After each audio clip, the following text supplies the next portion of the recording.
নমস্কার। সকল ভক্ত বন্ধুদের সাদর আহ্বান জানাই মা শারদা সেবাশ্রম ফেসবুক পেজে। মা শারদা সেবাশ্রম ফেসবুক পেজে আজকে আমাদের শ্রী রামকৃষ্ণ পাঠচক্রের প্রথম অধিবেশনে আমরা মায়ের কথা শুনব। আজকে দুর্গাপুরী দেবী, দুর্গা মা, তার যে স্মৃতিকথা, সেই স্মৃতিকথা থেকে প্রথমেই আমরা গৌরীমার কাছে চলে আসব। তার আগে ঠাকুর মায়ের শ্রীচরণে সাষ্টাঙ্গ প্রণাম নিবেদন করি আর সকল ভক্ত বন্ধুদের শুভেচ্ছা, শুভ সন্ধ্যা জানাই। আর আমাদের ভক্ত বন্ধুরা এক এক করে আসছে। শুভ সন্ধ্যা শ্বেতা, শুভ সন্ধ্যা বাবা। আমাদের তার মানে নাতনিও আছে, আমাদের কনিষ্ঠতমা সদস্যা, মেম্বার। ও আবার বলেইছিল আমি মেম্বার হব। সুদীপ্তা, পলি এসে গেছে, মৌসুমি। সকল ভক্ত বন্ধুদের শুভ সন্ধ্যা জানাই। আর তারপরে আমরা চলে আসবো আমাদের মায়ের কাছে। মায়ের কাছে আসা কিন্তু খুব সহজ কথা নয়। ঠাকুর মায়ের যদি কৃপা না থাকে, ঠাকুর মায়ের কাছে আমরা বুঝতে পারি না যে তাদের কতখানি কৃপার আমাদের টেনে রেখে দিয়েছে। এটা কিন্তু আমরা বুঝতে পারি না। আমরা ভাবি আমরাই বুঝি তাকে ডাকছি, তা কিন্তু নয়। তিনি তাদের ডাকিয়ে নিচ্ছেন, তাদের দিকে টেনে রেখেছেন বলে তবেই আমরা আসতে পারি। নচেত আমরা বলতাম এরকম মা তো কতই আছে।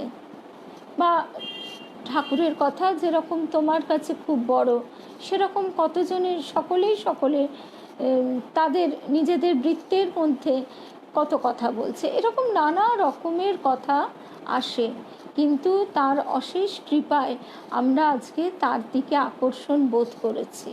তিনি আমাদের কৃপা করে টেনে নিয়েছেন। এই তো আমাদের নাতনি বলেছে হ্যাঁ মা, হ্যাঁ। তো আমাদের কনিষ্ঠতম সদস্য, আমাদের মেম্বার, তাকে আমাদের সকলের তরফ থেকে অনেক ভালোবাসা, এত আদর।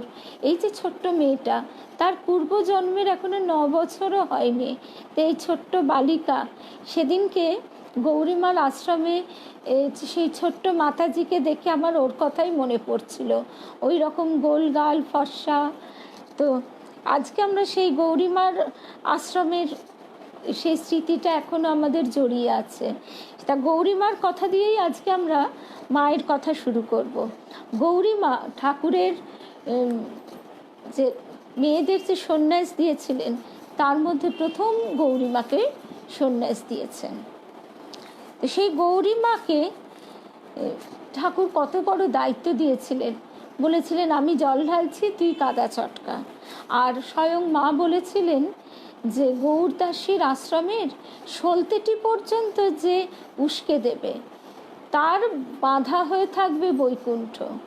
তার বৈকুণ্ঠ বাধা হয়ে থাকবে গৌরদাসীর আশ্রমের সলতেটি পর্যন্ত যে উস্কে দেবে। শুভ সন্ধ্যা সঞ্চিতা, সোমা, শুভ সন্ধ্যা। এই সোমার সঙ্গে সেদিন গৌরীমার আশ্রমেই সাক্ষাৎ হলো প্রথম। সন্ধ্যা, শুভ সন্ধ্যা, সঙ্গীতা, জয়ন্তীদি, মধুরিমাদি, সকল ভক্ত বন্ধুদের, এই তো রীনাদি, সকল ভক্ত বন্ধুদের শুভ সন্ধ্যা জানাই। এই যে কথাটা মধুরিমাদি সেদিন জিজ্ঞেস করছিল, এই কথাটির মর্মার্থটা একটু কি বলবে, কি মনে হয়? অর্থাৎ মা যে বলছেন যে সলতেটি পর্যন্ত উস্কে দেবে। সলতে উস্কে দেওয়া একটা সামান্য কাজ, সব কিছুই সেখানে প্রস্তুত আছে। তুমি শুধু একটুখানি প্রদীপের সলতেটুকুনি ঠেলে দিলে, উস্কে দিলে। এই সামান্য কাজটুকু গৌরদাসীর আশ্রমে যে যুক্ত হয়ে করতে পারবে, তার বাধা থাকবে বৈকুণ্ঠ। এখন বৈকুণ্ঠ বাধা হয়ে থাকবে মানে কি? কোনো ভক্ত সে কখনোই স্বর্গ সুখ চায় না, সে মুক্তিও চায় না।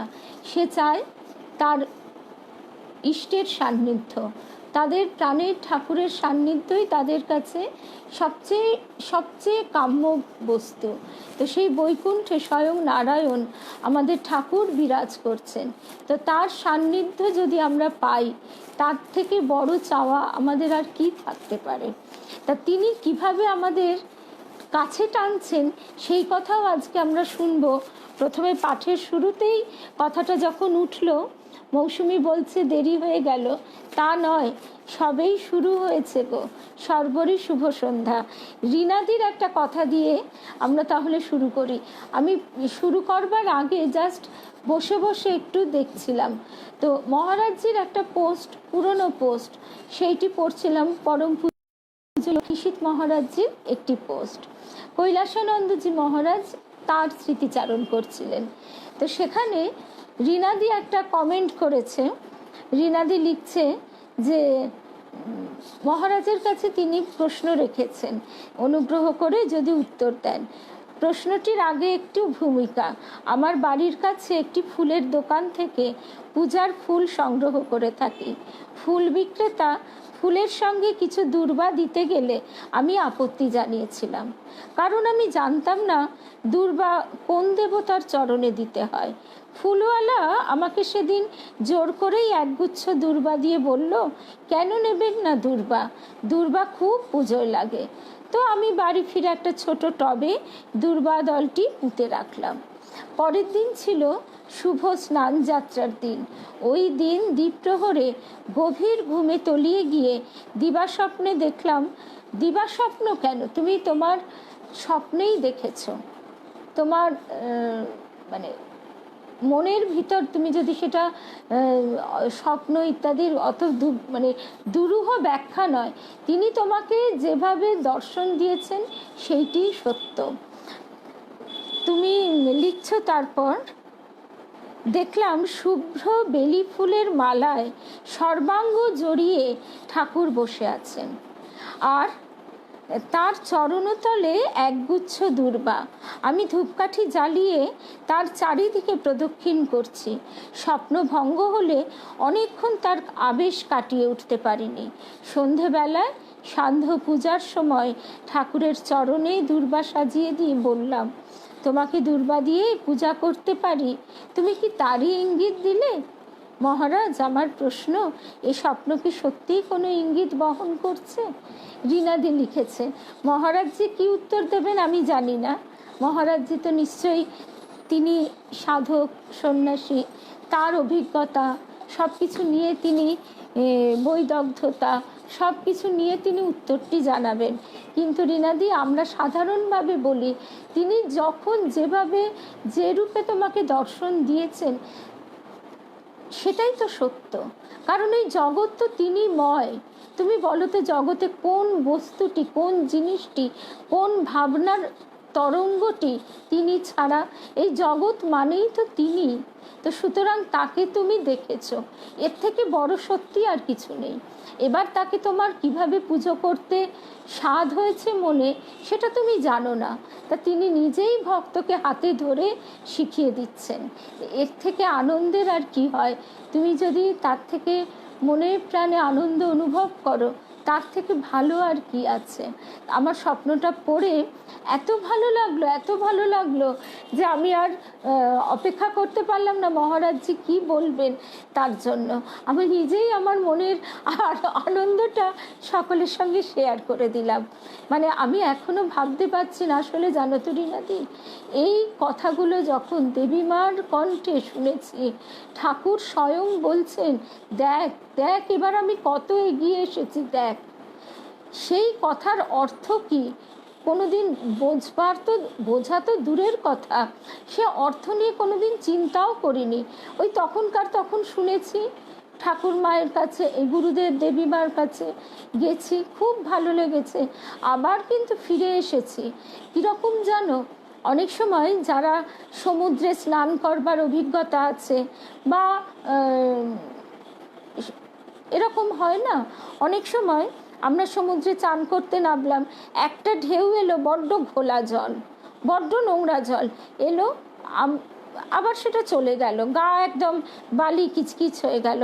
আমরা তারপর আবার একটু পরে একটু এগিয়ে গেলাম, তারপর একটা স্বচ্ছ জলের ঢেউ এলো। এও যেন ঠিক সেই রকম।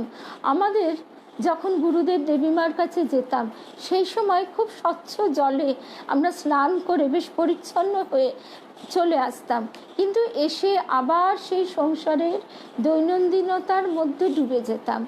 তখন যে মন খুব উদ্দীপ্ত হয়ে সর্বক্ষণ টান টান হয়ে থাকতো তা কিন্তু নয়, কিন্তু ক্রমশ তিনি মনের তারটা একটু একটু করে বেঁধে দিয়েছেন। একটু একটু করে বেঁধে দিতে দিতে আজকে তিনি এই যে এখনো রীনাদি বলছে সেই আবেশ নিয়ে আছে।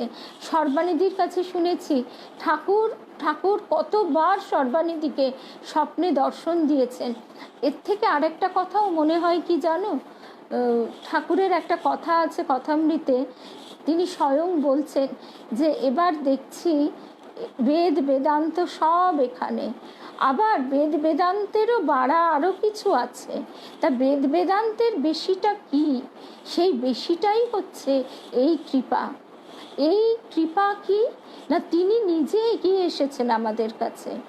তিনি যে কথাটা কথামৃতে বলছেন, আমরা পড়ছি, পড়ে আবার বইটা বন্ধ করে ফেলছি। তুই 1 পা এগিয়ে এলে আমি 10 পা এগিয়ে যাব। তা এইবারে সেটা তো তিনি হাতে নাতে প্রমাণ করে দিচ্ছেন। আমরা কতটুকু তাকে ডাকছি, তিনি সত্যি সত্যিই 10 পা কেন 100 পা এগিয়ে এসে আমাদের আলিঙ্গন করছেন। এই যে তার আলিঙ্গনের জন্য 2 বাহু বাড়ানো, আমরা তো এদিক ওদিক দিয়ে পালিয়ে যাচ্ছি এটা ওটার পিছনে, মরীচিকার পেছনে, কিন্তু তিনি আমাদের পিছনে এবার দৌড়চ্ছেন। আমাদের গুরুদেব তাই বলতেন যে এইবারে সব উল্টো। এতদিন ভক্ত ভগবানের পিছনে দৌড়েছে, আর ভগবান এইবার ভক্তের পিছনে দৌড়চ্ছে। নিশ্চয়ই আমাদের যে ভক্ত বন্ধু বলছেন যে এটাও তো তার কৃপা। আজকে এই মুহূর্তে, এই একটু আগেই আমার হাজব্যান্ড বলছিল কোন একটা খবর দেখে, এই চারিদিকে সিবিআই তদন্ত নিয়ে খবরটা এখন ভুলেও গেছি, কি একটা বলল। তো যাই হোক, এই যে মানুষগুলো একটা পঙ্কিল পরিবেশে, তারা সেখানে কি অদ্ভুত একটা যন্ত্রণা, জীবনযুদ্ধ, লোভ, কামনা, বাসনার একটা নোংরা ঢেউয়ের মধ্যে দিয়ে, স্রোতের মধ্যে দিয়ে প্রবাহিত হচ্ছে।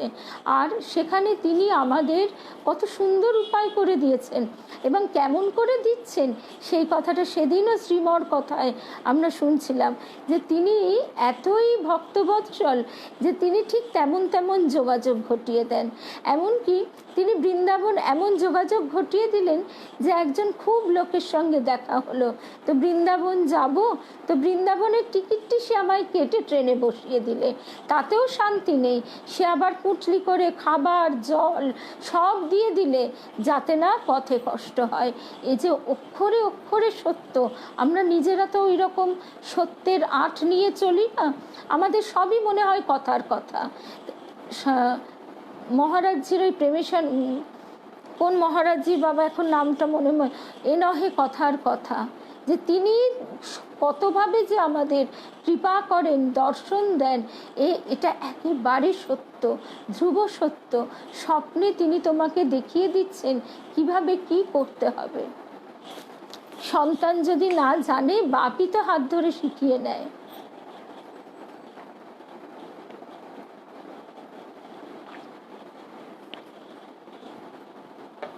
একদম ভক্তিমতী সন্তানকে দেখা দিয়ে জানিয়ে দিয়েছেন। আর আমাদেরও তিনি এইভাবেই, এই যে একটা অপূর্ব ঘটনা আমরা শুনলাম, তিনি আমাদের ভিতরেও বিশ্বাস, জোর, মনের জোর, ভক্তি, বিশ্বাস সব কিছু কিন্তু সঞ্চারিত করছেন। তা এই কারণেই আমাদের শ্রী শ্রী মা গৌরীশ্বরানন্দজি মহারাজকে কোন কথা প্রসঙ্গে বলছেন, কাশী বৃন্দাবন যাওয়া সহজ, কিন্তু আমার কাছে আসা সহজ নয়। স্বামী শারদানন্দজি মহারাজও বলেছেন, একটি পাথরকে নারায়ণ রূপে পুজো করা সহজ, কিন্তু জীবকে, মানুষকে নারায়ণ রূপে পুজো করা অনেক কঠিন। তেমনি আমাদের মায়ের মধ্যে যে স্বয়ং জগন্মাতা, সেটি বিশ্বাস করাটাই কঠিন, সেই মাহাত্ম্য অনুভব করাটাই কঠিন। তা আবারও সেই ভূতেশানন্দজি মহারাজের কথা, মাহাত্ম্য নাই বা বুঝলাম, কিন্তু এই যে মা জগতে আমরা নিজেরাও যদি দেখি, কোনো পরিবার যদি মাতৃহীন হয়, কোনো পরিবার কিছু সব আছে কিন্তু সেই পরিবারের যদি মা না থাকে তাহলে পরিবারটি কেমন হয়? ছন্ন ছাড়া, সকলেই যেন কীরকম উদ্ভ্রান্ত। তো আমাদেরও এই জগতের যে উদ্ভ্রান্ত দশা, এই যে কষ্ট, সেই কষ্টকে সম্পূর্ণরূপে লাঘব করবার জন্যই তো ঠাকুর আমাদের মায়ের কোলে বসিয়ে দিয়েছেন। তো এইবারে আমাদের গৌরীমা কি বলছেন? গৌরীমা একদিন প্রসিদ্ধ শিক্ষাবিদ গঙ্গাধর বন্দ্যোপাধ্যায়ের জ্যেষ্ঠ পুত্র কালীপদকে বলছেন, চল কালী, আজ আসল কালীর কাছে তোকে নিয়ে যাব। কালীপদ তখনও ঠিক বুঝিয়া উঠিতে পারেন নাই সেই আসল কালী কোথায়। গৌরীমা তাকে সঙ্গে নিয়ে মায়ের বাড়িতে উপস্থিত হয়ে মাকে বলছেন, মা, তোমার এই ছেলেকে এনেছি, কৃপা করো মা। দর্শন মাত্রই মা বুঝলেন কালীপদ ধর্মলক্ষণযুক্ত সন্তান। গৌরীমার প্রদর্শিত আসল কালীর স্নেহস্পর্শ লাভ করে কালীপদর হৃদয়ও এক অভূতপূর্ব আনন্দে ভরে উঠল। সেই দিনই তার দীক্ষা হয়ে গেল। তার প্রতি মা অতিশয় প্রসন্ন ছিলেন। এক মহাষ্টমী তিথিতে তিনি কতগুলি সুন্দর পদ্ম ও জবা ফুল নিয়ে মায়ের বাড়িতে উপস্থিত হলেন। তার উপস্থিতির কথা জানতে পেরে মা তাকে কাছে ডাকিয়ে আনলেন। ফুলগুলি দেখে মায়ের কি আনন্দ! কালীপদ সমস্ত ফুল মাকে দিতে চাইল। সমস্ত ফুল কালীপদ মাকে দিতে চাইলে মা আপত্তি করে বললেন, না না বাবা, সব দিও না, কিছু আমায় দাও, আমি ঠাকুরের পুজো করব, বাকি রাখো, তুমি পুজো করবে। সেই শুভ তিথিতে ভাগ্যবান কালীপদ মায়েরই আদেশে অবশিষ্ট পুষ্পসমূহ তার পাদপদ্মে অঞ্জলি প্রদান করিয়া কৃতার্থ হইলেন। এই যে ছোট্ট ঘটনা, মায়ের শ্রীচরণে কালীপদ পদ্ম ফুলগুলি নিবেদন করছেন, আর মা সেই কালীপদকে ছোট্ট একটা কথা বলছেন। এর মধ্যে কোনো গূঢ় তত্ত্বকথা, শাস্ত্র কথা কিচ্ছু নেই, শুধু আছে জগজ্জননী আর তার সন্তানের পারস্পরিক ভালোবাসা। এবং এখানেও যেন সেই ঋণাদির ঘটনাটারই প্রকট রূপ আমরা দেখলাম। ওই সব ফুলগুলো মায়ের চরণে দিতে যাচ্ছিল সন্তান, মা বললেন, না বাবা না, সব দিও না, কিছু আমায় দাও, আমি ঠাকুরের পুজো করব। সন্তান জানে না, তেমনি ঋণাদিহ জানতো না যে দুর্বা কি করে। দুর্বা দিয়ে অপূর্ব মালাও গাঁথা যায়, জানো তো, জগন্নাথের মন্দিরে দেখি, বারবার দেখেছি পদ্ম এবং দুর্বা একসঙ্গে মিলিয়ে, আর লেক মার্কেটেও পাওয়া যায়। যখন ওখানে নিত্য যাতায়াত ছিল তখন দেখতাম তুলসী আর দুর্বা দিয়ে কি অপূর্ব মালা। কাকলি সোম, ওর পোস্টে দেখো, ও তো হায়দ্রাবাদে থাকে মাঝে মাঝে ছেলের কাছে, কি সুন্দর মালা পরায় ঠাকুরকে। নারায়ণকে তো ওই দুর্বার মালায় সাজলে অপূর্ব লাগে। আর তুমি ঠিক স্নানযাত্রার শুভ দিনে, এবং রিনাদি, তুমি স্নানযাত্রার ফলাফল সেই যে পোস্টটা আমি করেছিলাম একটু দেখো। ওই দিন যে ঠাকুরের শরণাগত হয়, ঠাকুরের চরণ আশ্রয় করে, তার আর কোনো কিছুই তাকে দূরে ঠেলে দিতে পারে না তার শ্রীচরণ থেকে।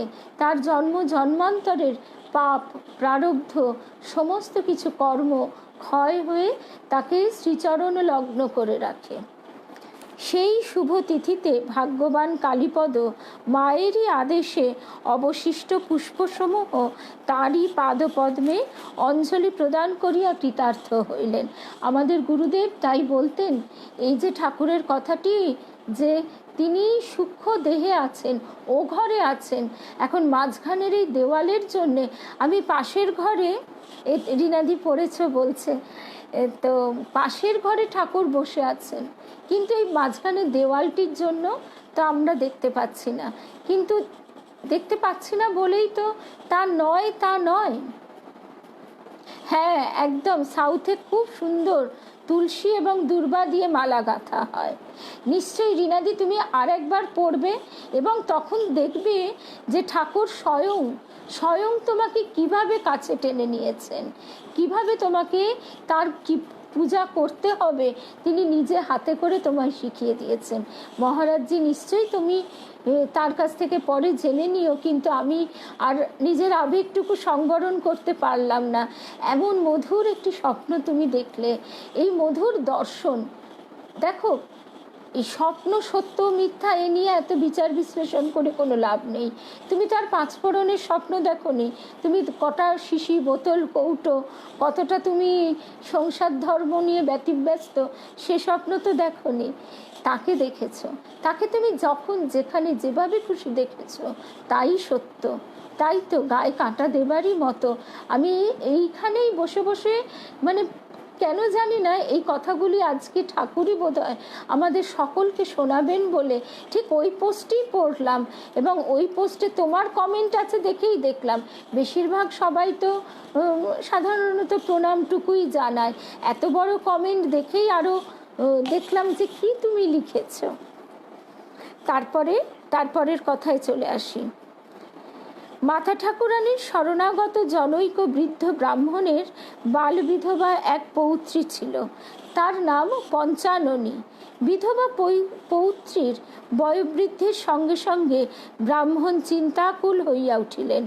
অবশেষে একদিন তিনি পঞ্চাননী সহ মাতা ঠাকুরানীর নিকট উপস্থিত হইয়া নিবেদন জানাইলেন যে, মা, তোমার কাছে সবাই আসে পরমার্থের সন্ধানে, আর আমি সংসারের জ্বালায় ঝলসে গিয়ে আমার মৃত পুত্রের এই কন্যাকে তোমার চরণ স্পর্শ করাতে এনেছি, যাতে এর ভবিষ্যৎ রক্ষা পায়। পঞ্চাননী তখনও বালিকা, পরমা সুন্দরী। শুভ সন্ধ্যা সুতপা। মা তাহাকে জড়াইয়া ধরিয়া বলিলেন, মা আমার নামেও পঞ্চাননী, রূপেও পঞ্চাননী। পঞ্চাননী দুর্গার নাম, কিন্তু মা ভাগ্যেও আর পঞ্চাননী হলো না। দুঃখ করেন তাহার বৃদ্ধ পিতামহ। পঞ্চাননীকে মা কত আদর করলেন, একখানি সন্দেশ তাকে স্বহস্তে খাইয়ে দিলেন। বৃদ্ধ সন্তানকে সান্ত্বনার ছলে মা বললেন, বাবা, ভেবো না গো তুমি, দেখেই আমি বুঝেছি এ অসংজ্ঞা, কোনো ভয় নেই, অল্পকাল সাধন ভজনেই এর অনেক উন্নতি হবে। অর্থাৎ এই যে বিধবা হয়েছে, অর্থাৎ এর ব্রহ্মচর্য সেই জন্মে রক্ষা হয়ে গেল। সেই জন্যই মা বলছেন, দেখেই আমি বুঝেছি এ অসংজ্ঞা, কোনো ভয় নেই, অল্পকাল সাধন ভজনেই এর অনেক উন্নতি হবে। বৃদ্ধ গদগদ কণ্ঠে বললেন, মা, এই কচি বয়স সারা জীবন ধর্ম রক্ষা করতে পারবে তো? তা পারবে, কিন্তু একে দিয়ে তোমার আরও দুঃখ আছে। এ যতদিন বেঁচে থাকবে, যার কাছে থাকবে, যার খাবে, তার কল্যাণ হবে। তবে মেয়ের অল্পায়ু, শিগগিরই তোমাদের কাঁদিয়ে না পালায়। যে ছেলেটি একে বিয়ে করেছিল তার ভাগ্যে ছিল না বিদ্যাশক্তির সঙ্গে বাস করা। যে ছেলেটি একে বিয়ে করেছিল তার ভাগ্যে ছিল না বিদ্যাশক্তির সঙ্গে বাস করা। দেবী অংশে এর জন্ম। এই লক্ষ্মী দিদি বাল বিধবা ছিলেন, ঠাকুরের ভ্রাতুষ্পুত্রী। ঠাকুর কিন্তু লক্ষ্মী দিদির বিয়ের আগেই বলেছিলেন যে এ বিধবা হবে। তখন হৃদয় একেবারে হাহা করে উঠেছিল যে, এ কি বলছো মামা? কিন্তু ঠাকুর বলছেন, কি করব বল, মা যে আমাকে তাই বলে দিলেন। তা লক্ষ্মী দিদির যখন পতি বিয়োগ হলো, তখনও ঠাকুর বললেন, যাক, নিশ্চিন্ত হওয়া গেল। লক্ষ্মী দিদির মা শীতলার অংশে জন্ম। তারপর মাতা ঠাকুরানী পঞ্চাননীকে দীক্ষা দান করিলেন। মায়ের নির্দিষ্ট পথ অনুসরণ করে সে আধ্যাত্মিক জীবনে উন্নতি লাভ করল। কিন্তু ভবিতব্য কে খণ্ডন করতে পারে? পঞ্চাননী দীর্ঘজীবিনী হইল না।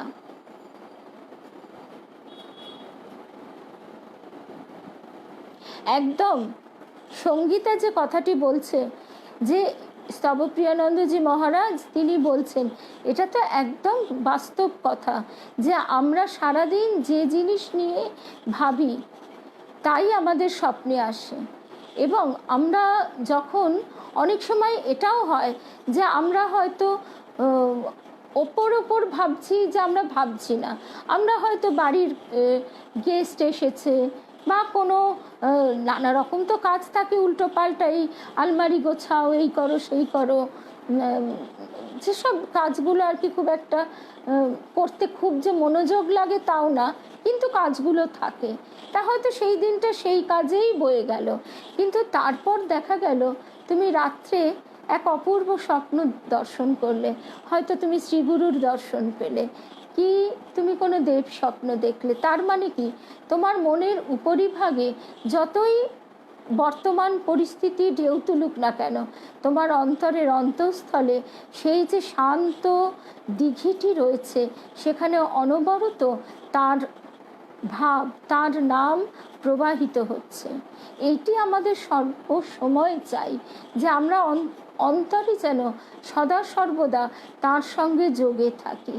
বাইরে ওপরে আমরা যতই যার সঙ্গে কথা বলি না কেন, যাই করি না কেন, মূল জায়গাতে যেন আমরা কখনো বিচ্ছিন্ন না হয়ে থাকি। তো তারপরে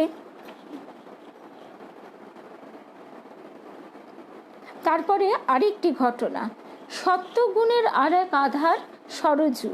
সে এক শিক্ষিত বিত্তশালী পরিবারের কন্যা। তাহার গর্ভধারিণীর আকাঙ্ক্ষা ছিল কন্যা আধুনিক আদর্শে শিক্ষিত হইয়া স্বামী পুত্র লইয়া সংসার ধর্ম করুক। কিন্তু প্রাক্তন সংস্কার কন্যাকে প্রেরণা দিত ত্যাগ ও বৈরাগ্যের পথে। তার পিতা ছিলেন এক সন্ন্যাসিনীর শিষ্য। এই সূত্রে সেই সন্ন্যাসিনীর নিকট উপদেশ ও উৎসাহ লাভে তাহার ধর্মপিপাসা দিন দিন তীব্রতর হইয়া ওঠে। সরজু যেদিন প্রথম মাতা ঠাকুরানীর নিকট উপস্থিত হইল, মা তাহাকে সস্নেহে গ্রহণ করিয়া বলিলেন, তুই আমার কাছে থাক। মাতা পিতা ও সমাজের বিরুদ্ধে গিয়া সর্বস্ব ত্যাগ করিয়া মায়ের চরণে পড়িয়া থাকিবার মতো মনের বল সরজুর ছিল না। মায়ের আশ্রয়ে তাহার থাকা হইল না বটে, কিন্তু তাহার মন পড়িয়া থাকিত মায়ের চরণ প্রান্তে। সুযোগ পাইলেই সে ছুটিত মায়ের দর্শন মানসে। আরও কিছুকাল এইভাবে অতিবাহিত হইল। একদিন সরজু আনন্দে আত্মহারা হইয়া আসিয়া কহিল, এক সন্ন্যাসীর কাছে আমার দীক্ষা হয়েছে। আশ্চর্য সে দীক্ষা, যে নাম 13 বছর ধরে মনে মনে জপ করেছি, যার শ্রীচরণে তনু মন সমর্পণ করেছি, গুরুদেব সেই শ্রী শ্রী মাকেই আমার ইষ্ট দেবী করে দিয়েছেন। গুরুদেব বলেছেন, শ্রী শ্রী মা তাকে স্বপ্নে বলেছেন, সরজুকে আমার নাম দিও। তাহলে দেখো রীনাদি, আজকে তোমার যে দর্শন কথা তুমি জানালে, সেই দর্শনটি কতখানি সত্য সে এখানেই আমরা বুঝতে পাচ্ছি, যে মা তাকে স্বপ্নে বলেছেন, সরজুকে আমার নাম দিও। প্রভূত ঐশ্বর্যের মোহ, পতির প্রীতিবন্ধন, পুত্র কন্যার স্নেহাকর্ষণ কিছুই সরজুর চিত্তকে সংসারমুখী করিতে পারে নাই। মায়ের নিকট দীক্ষা লাভ হয় নাই বটে, কিন্তু নিত্য মায়ের নাম জপ করিয়া, মাকে ধ্যান করিয়া সরজুর মন এক একদিন এত ঊর্ধ্বে উঠিত যে তাহার মনে হইত স্বামী পুত্র এসব কিছুই কিছু নয়, কেবল মাই সত্য। আজকে তার কৃপায় আমরা যে এতটা সময় পাচ্ছি।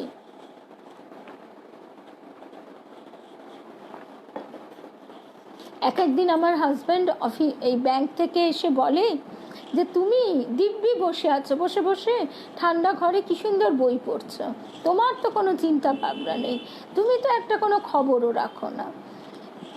আর দেখো, তোমার থেকেও বয়স বেশি, কীরকম সারাক্ষণ কত প্রেশার ব্যাংকে, পোস্ট অফিসে, এইসব এরা নিচ্ছেন, এইসব মহিলারা।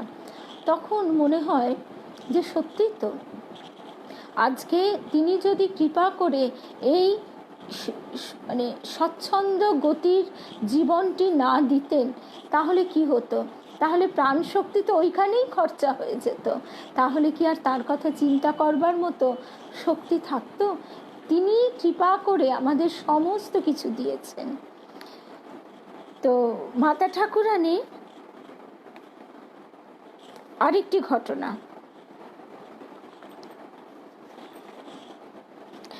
আরেকটি ঘটনা। একবার জন্মাষ্টমী তিথিতে ঠাকুর শ্রী রামকৃষ্ণ কাকুরগাছি যোগোদ্যানে পদার্পণ করেছিলেন।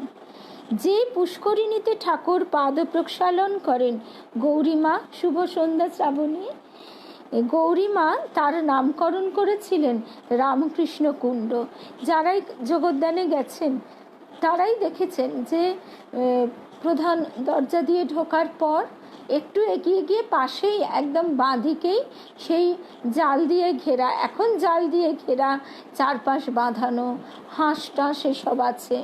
কিন্তু তখন তো কিছুই ছিল না, তখন সেটি একটি সাধারণ মাটির, যেরকম হয় মাটির মধ্যে সেই পুকুর, এবং পূর্ণ ব্রহ্ম নারায়ণ আমাদের ঠাকুর সেইখানে বসে, মানে নেবে, ঘাটও আছে কি নেই, থাকলেও ততই বছর সেইখানে নেবে হাত মুখ ধুচ্ছেন, অঞ্জলি ভরে জল পান করছেন। এই ছবিটি আমাদের চোখের সামনে যেন ভেসে ওঠে। তো সেই রামকৃষ্ণ কুণ্ড গৌরীমা নামকরণ করেছিলেন। ঠাকুরকে নিয়ে মহোৎসব অনুষ্ঠিত হয়েছিল। সেই থেকে প্রতি বছর সেই উৎসব প্রতিপালিত হচ্ছে। অধিকন্তু ঠাকুরের মহাসমাধির পর তার দেহাবশেষ এইখানে সমাহিত হওয়ায় যোগোদ্যান মহাতীর্থে পরিণত হয়েছে। কাকুরগাছি উদ্যানে মা যাচ্ছেন এই সংবাদ জানতে পেরে নির্ধারিত দিনে অনেক ভক্ত নরনারী ও সাধু সন্ন্যাসীর সমাগম হইল। তথায় উপস্থিত হইয়া মা সকল ব্যবস্থার তত্ত্বাবধান করিলেন, যাতে কিছু ত্রুটি না হয়। তারপর ঠাকুরের প্রতিকৃতির সম্মুখে নাট মন্দিরে ভক্তগণ পরিবেষ্টিত হয়ে বিশেষ রূপে শোভিত একখানি আসন মাতা গ্রহণ করিলেন। সর্বপ্রথমে জনৈক কন্যা শ্রী শ্রী শারদা স্তোত্রটি আবৃত্তি করিল। তৎপর গোলাপ মা ঠাকুরের পুণ্য কথা আলোচনা করলেন। লক্ষ্মী দিদি এবং চপলা নাম্নী এক ভক্তিমতী সুমধুর কীর্তনে শ্রোতৃমণ্ডলী পরিতৃপ্ত হইয়াছিলেন। পূজা ও ভোগরাগের পর মাতা ঠাকুরানী এবং সমবেত মহিলাবৃন্দের মধ্যে গৌরীমা প্রসাদ পরিবেশন করেন। রামচন্দ্রের কন্যাদ্বয়ের ভক্তি ও আন্তরিকতায় আনন্দের মধ্যে সম্পন্ন হলো এই মাতৃবন্দনা উৎসবটি। মায়ের কাছে যারা প্রায়ই যাওয়া আসা করতেন তার মধ্যে অন্যতম ছিলেন হরির মা। হরির মা বৃদ্ধা ব্রাহ্মণী, মাকে অত্যন্ত ভক্তি করতেন, কিন্তু আচার নিষ্ঠায় তার বড়ই কঠোরতা ছিল। মায়ের বাড়িতেও তিনি কদাপি প্রসাদ গ্রহণ করতেন না। গোলাপ মা এবং অন্যান্য ভক্তিমতীদিগের অনুরোধও তাকে সংকল্পচ্যুত করতে পারেনি। সরলমতী রাধারানী একদিন বৃদ্ধার গলা জড়িয়ে ধরে বলছে, হরির মা, আমাদের ছোঁয়া ভাত খেলে কি তোমার জাত যাবে? আমরাও তো বামুন, তবে কেন প্রসাদ খাও না গো এখানে? হরির মা রাধারানীকে সস্নেহে জড়িয়ে ধরে যেন মিনতির সুরেই বললেন, দিদি, আমি যে কেবল সপাকে হবিষ্যান্ন খাই, মায়ের কাছে না এসে থাকতে পারি নে, তাই মাকে দেখতে আসি, তোমাদেরও দেখতে আসি, কিন্তু আমি তো কোথাও কিছু খাইনি। এই ছোট্ট একটা ঘটনা, মানে পরপর দুটো ছোট্ট ছোট্ট ঘটনা শুনলাম। এই ছোট্ট ঘটনা দুটির মধ্যে কোথাও কিন্তু ওই, আবারও বলি, কোনো গূঢ় তত্ত্বকথা নেই, কোনো শাস্ত্রের উপদেশও নেই, শুধু আছে ছবি। সেই ছবিটি যেন আমাদের অন্তরে উদ্দীপনা জাগায়। মা কাকুরগাছিতে গিয়ে সেখানে একটি সুন্দর আসনে বসে ঠাকুরের পূজা করছেন, জগন্মাতা জগৎ পিতার পূজা করছেন। এই অপূর্ব ভাবটি যদি আমরা কিছুক্ষণের জন্যও মনে আনি বা আনবার চেষ্টা করি, তাহলেই আমাদের মনের ভিতরে যে এই রিপুরা দাপাদাপি করবার চেষ্টা করে তারা কিন্তু ভয়ে পালিয়ে যাবে। আর আরও একটি কথা, এই যে রাধারানী যোগমায়া, সেই রাধারানী স্বয়ং যোগমায়া, কিন্তু সে তার যখন লীলার কালে রয়েছে, সেই লীলাকালে থাকার মধ্যে সে নিজেও জানে না তার স্বরূপ। সে এই যে গলা জড়িয়ে বলছে, হরির মা আমাদের ছোঁয়া ভাত খেলে কি তোমার জাত যাবে? আমরাও তো বামুন, তবে কেন প্রসাদ খাও না এখানে? এই মায়ার সংসারে এই যোগমায়া যে কথাটি উচ্চারণ করছেন, সবই মায়া, সবই ছবি, সবই পরিবর্তনশীল। তার মধ্যে এত নিয়ম কানুন, এত কিছু। আবার এখন আবার মানে এই সমস্ত কথা আমাদের কাছে গল্প কথায় পর্যবসিত হয়েছে। এখন আবার কে বিজাতীয় মাংস ভক্ষণ করে স্মার্টনেস দেখাবে, সেটাই এখন দাঁড়িয়েছে আমাদের কাছে অন্যতম একটি বিষয়। তো এই যে যুগের সঙ্গে সঙ্গে সমস্ত কিছুর পরিবর্তন, এই সমস্তটাই একটা অনন্ত ছায়াছবি। সেই ছবির মধ্যে আমরা ছোট্ট যে ছবিটি দেখছি, তার মধ্যে মূল বিষয়টি কি? মূল বিষয়টি হরির মা, সে মাকে ভালোবেসে দেখতে আসে। তার আর কোনো কিছু না, সে প্রসাদও চায় না, সে শুধু ভালোবেসে মাকে না দেখে থাকতে পারে না, তাই সে মাকে দেখতে আসে। সে জানেও না সে মায়ের স্বরূপ কি, সে রাধুর স্বরূপ কি, রাধারানী, সে যে যোগমায়া তাও জানে না। শুধু এই যে জন্ম জন্মান্তরের যুগ যুগান্তের ভালোবাসার বন্ধনে আমরা পরস্পরের সান্নিধ্য লাভ করি, এইটি আমাদের সংস্কার। এই ভালোবাসার সংস্কারে, প্রেমের সংস্কারে যেন আমরা এগিয়ে চলতে পারি। হরির মাকে মাতা ঠাকুরানী প্রসন্ন দৃষ্টিতে দেখতেন। তাকে কখনো মা অন্ন ব্যঞ্জনাদি প্রসাদ গ্রহণ করিতে বলিতেন না, ফল প্রসাদ দিতেন। নলিনী দিদির অসুখে একবার হরির মা কত সেবা করেছিলেন। তারপর স্বগৃহে ফিরে স্নানান্তে স্বহস্তে হবিষ্যান্ন রন্ধন করিয়া আহার করিতেন। যদিও তিনি ব্যক্তিগত ব্যাপারে কঠোর নিয়ম পালন করিতেন, হৃদয় ছিল তার উদার ও ভালোবাসায় পূর্ণ। কেউ তার আচার বিচারের সমালোচনা করলে মা বলতেন, কারো নিষ্ঠায় হাত দিতে নেই, কারো উপাসনায় হাত দিতে নেই। তারপর আরেকটি ঘটনা। এই সময় একদিন মায়ের বাড়িতে গোলাপ মা, ছোট মামি, দিদি এবং আরও কয়েকজন গৌরীমার আশ্রমে জনৈকা কন্যাকে ঘিরে ধরলেন। তুমি কেন মাছ খাবে না? মাছ না খেলে, গৌরমার মতো কঠোরতা করলে তুমি কদিন বাঁচবে? তোমাকে মাছ খেতেই হবে। আলোচনার পর তারা এই সিদ্ধান্তে উপনীত হলেন যে প্রকৃতপক্ষে এই কন্যার মাছ খাবার ইচ্ছা আছে, কিন্তু গৌরীমার ভয়ে সে খেতে পারছে না। মাতা ঠাকুরানী সম্মতি নিয়ে তাকে মাছ খাওয়াতে হবে। তো মাতা ঠাকুরানীর সম্মতির জন্যে সকলেই তদবির করছে। গৌরীমা তাহলে আর আপত্তি করতে পারবে না, এই নিয়েই ব্যবস্থা করা হবে। আজ থেকে এইভাবে চিন্তা করে সবাই এগোলো। তাদের বক্তব্য মাকে জানানো হলো। তিনি কন্যাকে ডেকে বললেন, দেখ মা, মাছ খেলে দোষ নেই, তোমার ইচ্ছা হলে খাবে মা। গোলাপ মা বললেন, গৌরমার শিক্ষায় মেয়ে এভাবে তৈরি হচ্ছে। গৌরীমা বললেন, দেখো, ওর যদি ইচ্ছা থাকে আর মা ঠাকুরন যদি বলেন খাবি মাছ, আমি বারণ করব না। এই রকম বাদ প্রতিবাদে আপত্তি জানিয়ে যোগেন মা তখন বলছেন, তোমরা অত কথা বললে ও বেচারা মতি স্থির করতে পারবে না, এর ভার মা ঠাকুরনের হাতেই ছেড়ে দাও। মাতা ঠাকুরানী তখন ধীরে ধীরে কন্যাকে বুঝিয়ে বলতে লাগলেন, শোন মা, শোন, তোমার যদি মাছ খেতে ইচ্ছে যায়, কোনো দ্বিধা সংকোচ করো না, তুমি মাছ খাবে। আর যদি খাবার প্রবৃত্তি না থাকে, তাহলে কারো প্ররোচনায় তুমি খেও না, আমি বললেও খেও না। কেন নিজের অনিচ্ছায় খাবে? তুমি নিজে ভেবে স্থির করো মা, অন্যের কথায় চলো না। এই যে নিজের উপর কনফিডেন্স, সেই কনফিডেন্সটুকু অধিকাংশ সময় আমাদের থাকে না। আমরা তখন সকলের কথায়, 5 জনের কথা শুনতে গিয়ে মানে নিজে কোনো একটা সিদ্ধান্তে, অবিচল সিদ্ধান্তে উপনীত হতে পারি না, এবং আমাদের নিজেদের ভিতর থেকে যে ভাবটি উঠে আসছে সেই ভাবটিকেও আমরা ফলো করতে পারি না। তো এইখানে মা আমাদের বলছেন যে অন্যের কথায় চলো না, তুমি নিজে ভেবে স্থির করো।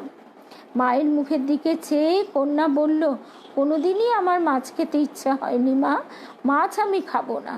উত্তরে মা প্রীত হয়ে বললেন, তাই হবে মা, তুই মাছ খাস নে, বলে কন্যাকে নিকটে টেনে আদর করলেন। বললেন, তাই হবে মা, তুই মাছ নাই বা খেলি।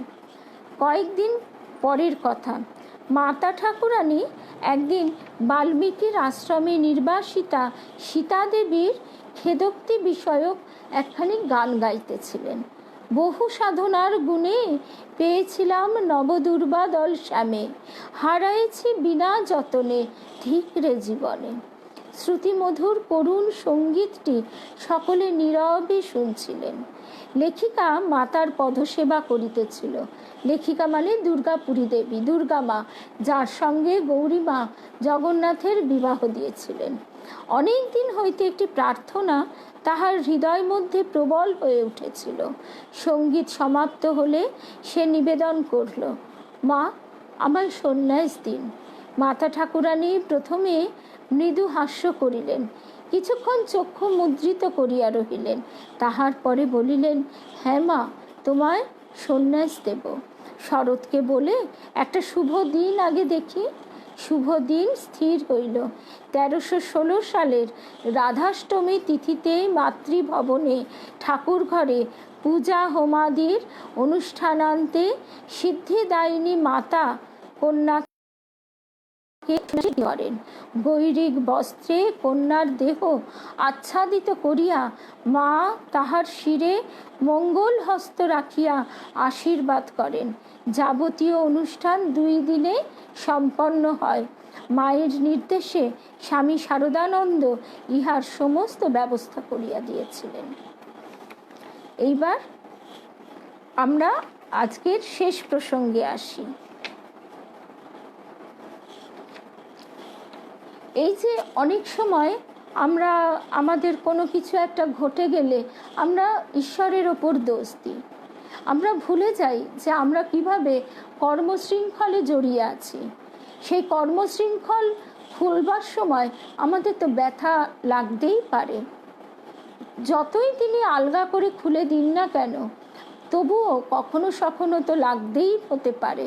আমরা নিজেরাই দেখি না, কোনো কিছু আমাদের শরীরে যদি টাইট হয়ে বসে, সেটা খোলবার সময় আমাদের লাগে না? সে চুড়ি হোক, আংটি হোক বা গায়ের জামাই হোক, সেই রকম আমরাও কর্মবন্ধনে আষ্টে পৃষ্ঠে জড়িয়ে আছি। সেই রকমই একটা ঘটনা।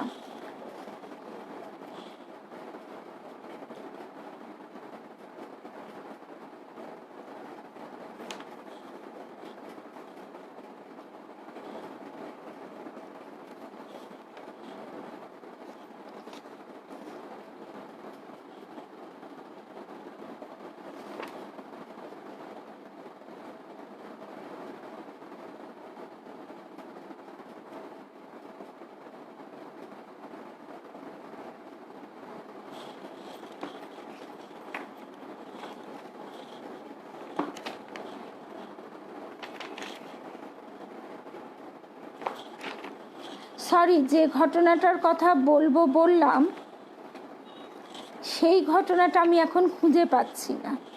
সেরকম ঘটনাটা ছোট্ট করে বলে দিই।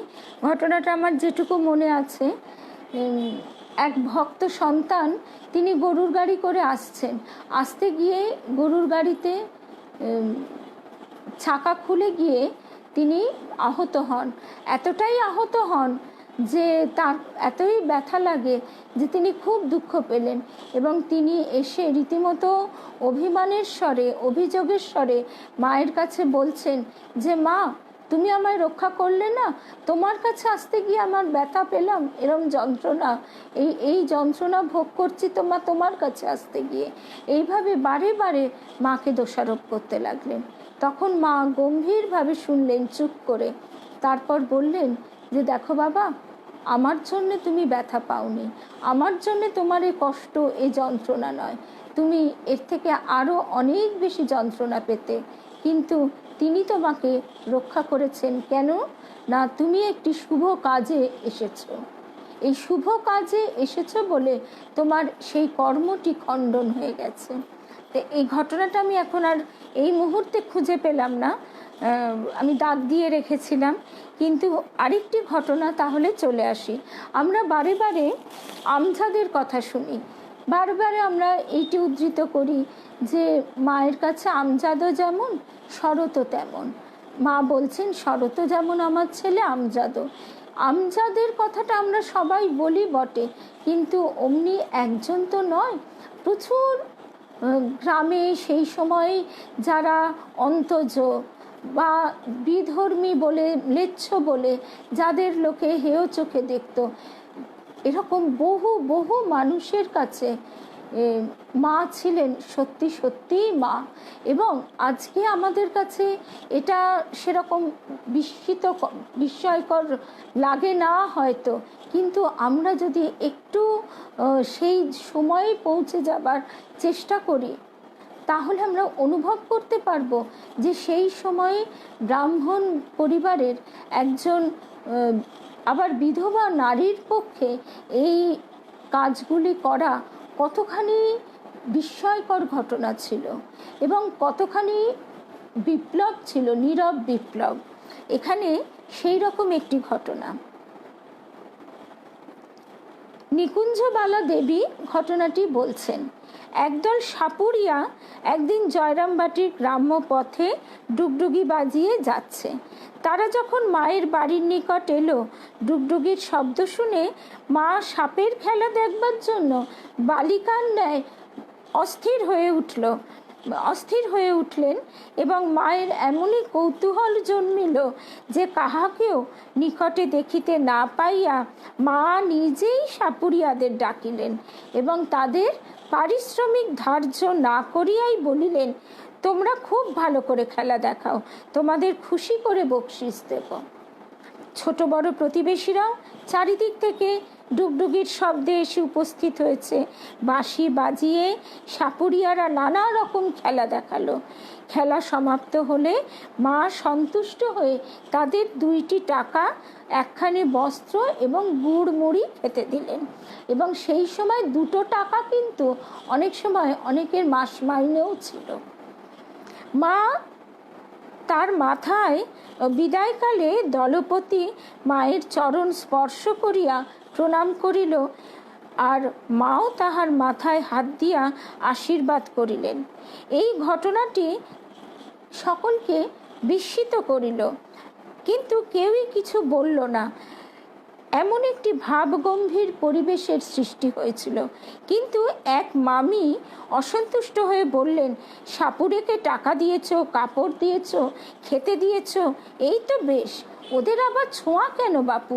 সারাক্ষণ সাপ নিয়ে থাকে, কোন এজাত বেজাত তার ঠিক নেই, সাপের বিষ হাতে লাগে। এই 5 জনের সংসার, ছেলে পুলে নিয়ে ওদের কখনো ছুঁতে আছে? শ্রী মা কাঁচুমাচু হয়ে বললেন, কি করি বলো? লোকটা পায়ে হাত দিয়ে প্রণাম করলে আমি কি করে বারণ করি? প্রণামই যদি করলে আর আমি মাথায় হাত দিয়ে আশীর্বাদ করব নি? তোমাদের এ কেমনতর কথা? যখন মাতার কি অপূর্ব লীলা! এই মাই যখন কালী রূপ দেখাচ্ছেন, তখন অজ্ঞান হয়ে যাচ্ছে ভক্ত সন্তান, তার জ্ঞান থাকছে না। স্বয়ং ব্রহ্মচারী সন্তান, তার পর্যন্ত সংজ্ঞা হারিয়ে যাচ্ছে। আর সেই মা বালিকার মতো, মা তো সত্যি একেবারে বালিকার রূপেই বিরাজ করেন। কালীঘাটে ঠাকুর দেখেছিলেন ফড়িং ধরে বেড়াচ্ছেন মা কালী। মা কালী আর আমাদের মা তো অভেদ, এটা তো আর মানে আমরা চোখে না দেখলেও মনে প্রাণে তো মা আমাদের এটা বুঝিয়েছেন। তো সেই মা কাঁচুমাচু হয়ে বলছেন, কি করি বলো, লোকটা পায়ে হাত দিয়ে প্রণাম করলে আমি কি করে বারণ করি? প্রণামী যদি করলে আর আমি মাথায় হাত দিয়ে আশীর্বাদ করবো নি? তোমাদের এই কেমনতর কথা। তো এই করে মা কত নম্র বিনীতভাবে, যেন মা কি দোষ করে ফেলেছেন এমন করে সেই মুখরা মামিকে ঠান্ডা করলেন। আর বাকিরাও কিন্তু বিস্ময়ে স্তব্ধ হয়ে দেখছে এই ঘটনাটি, কারণ তারা জীবনে এ ঘটনা দেখেনি। কিন্তু এমনই একটি ভাবগম্ভীর পরিবেশ তৈরি হয়েছিল যে কেউ কোনো কথা বলতে পারেনি। এখন আমরা তো আর জানি না যে সেই সাপুড়ে তিনি মায়ের মুখে কি দেখেছিলেন, সে কথা তো আর লেখা নেই বইতে, আর তিনি তো কাউকে বলেনও নি। তারপর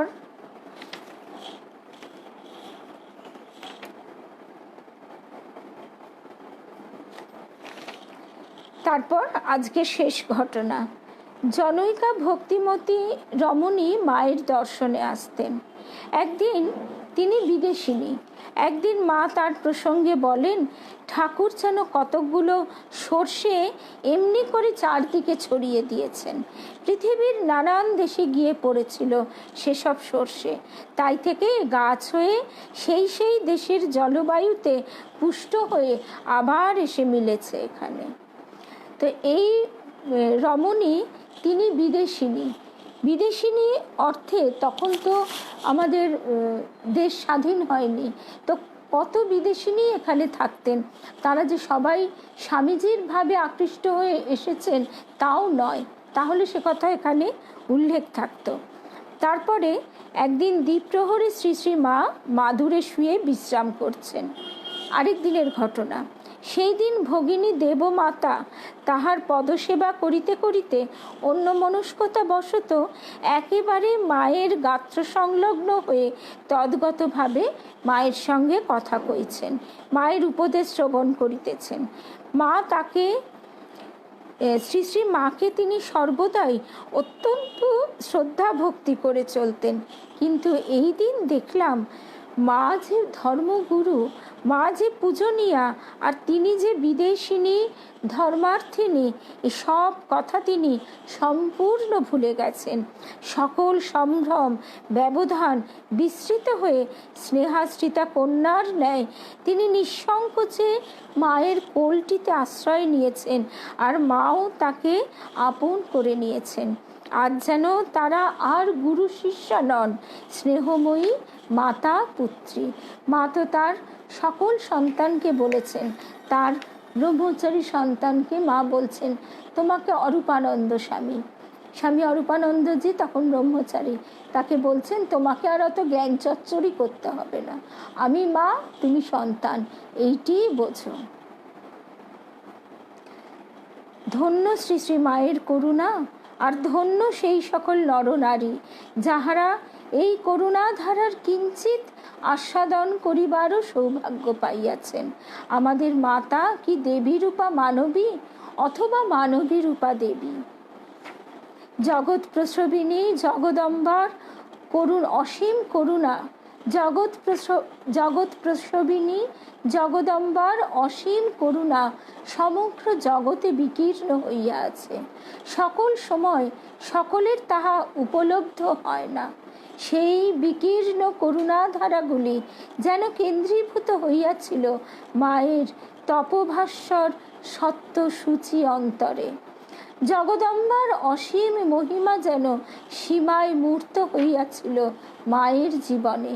ফলে জগজ্জননীর অপার করুণা ও অনন্ত মহিমা জাতি বর্ণ নির্বিশেষে সকলেরই উপলব্ধি গম্য হয়েছিল। তাহলে আজকে আমরা এখানেই শেষ করি। আবার আমাদের দেখা হবে আজকেই 9টার সময় জগৎগুরু শ্রী রামকৃষ্ণদেব ফেসবুক পেজে। আমাদের পুথিকার অক্ষয় কুমার সেন মহাশয় তার সেই রামকৃষ্ণ মহিমা, রামকৃষ্ণ কথা কও আমরা শুনবো 9টা থেকে। জগৎগুরু শ্রী রামকৃষ্ণদেব ফেসবুক পেজে সকলে সমবেত হব, কারণ নোটিফিকেশান অনেক সময় যায়, অনেক সময় যায় না। জয় মা, জয় রামকৃষ্ণ, জয় রামকৃষ্ণ।